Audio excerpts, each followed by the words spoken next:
বিশালগড় মহকুমার কসবা গ্রাম পঞ্চায়েত এলাকায় 14 বছরের নাবালিকার বিয়ে বন্ধ করতে গিয়ে আক্রমণের মুখে পুলিশ প্রশাসন। কোনো ক্রমে প্রাণ বাঁচিয়ে নাবালিকাকে নিয়ে ফিরলেন প্রশাসন। শুক্রবার গভীর রাতে প্রশাসনের কাছে খবর আসে যে কসবা এলাকায় 14 বছরের নাবালিকার বিয়ে হচ্ছে। সেই খবর পেয়ে বিশালগড় মহকুমা প্রশাসন চাইল্ড লাইন ও মহিলা থানার পুলিশকে সাথে নিয়ে সেই বাড়িতে যায়।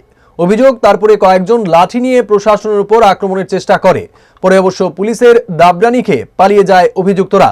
বিশাল পুলিশ বাহিনী নিয়ে নাবালিকাকে উদ্ধার করে হোমে পাঠানো হয়। রাজ্য সরকার বাল্য বিবাহ বন্ধ করার বিষয়ে প্রতিনিয়ত বিভিন্ন প্রয়াস কর্মসূচি চালিয়েছেন, কিন্তু একাংশ অভিভাবকদের অসচেতনতায় কোনোভাবেই বন্ধ হচ্ছে না এই বাল্য বিবাহ। আমরা গিয়ে প্যান্ডেল পাইছি, তা আমরা CWC, child line, district child protection unit, তারপরে ডিসি বিশালগড় একসঙ্গে জয়েন্টলি এবং বিশালগড় ওমেন পিএস একসঙ্গে যায়। আমরা ঢোকার সঙ্গে সঙ্গে দেখি যে মেয়েটাকে নিয়ে তারা পালিয়ে যেতে আসছিল। তারপর আমরাও পেছনে পেছনে যাই।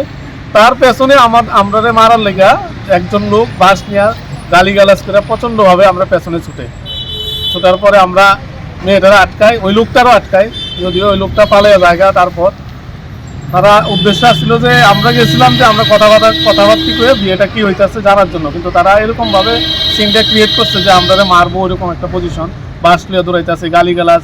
তো ওই লোকটা যদিও পালিয়ে যায়, কিন্তু ওইদিকের লোকটারা আমরা পেছনে লাগিয়ে দেয়। তারপর আমরা কথাবার্তা বলি, ডিসি বিশালগড় উনিও কথাবার্তা কয়া, ওমেন পিএসের যে এসআই সাহেব ছোট ম্যাডাম উনিও কথাবার্তা কয়, আমরাও কথাবার্তা করে মেয়েটাকে নিয়ে আসি। এখন আমরা মেয়েটাকে শেল্টারে রাখতেছি।